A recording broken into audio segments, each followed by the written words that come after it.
আসসালামু আলাইকুম। আজি বনাইছোঁ আমি পোলাও। আপোনালোকে চাই থাকিব কেনেকৈ বনাইছোঁ।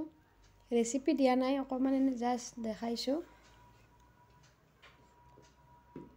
এনেকুৱা আপোনালোকে অলপ বনাই খাই চাব, বহুত খাব ভাল লাগে।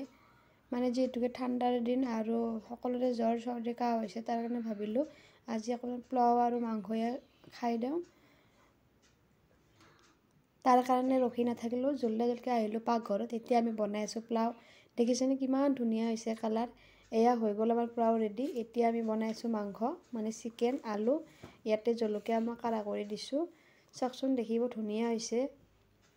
এনেকৈ কোনে কোনে খাই ভাল পায় কমেণ্ট কৰি জনাবচোন।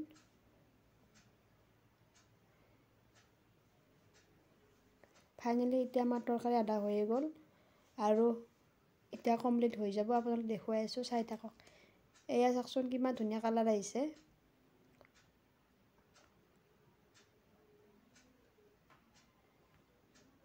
ফাইনেলি হৈয়ে গ'ল। এতিয়া আৰু খোৱাৰে কথা, কিহৰ ৰৈ থাকোঁ, এতিয়া খাব লাগে।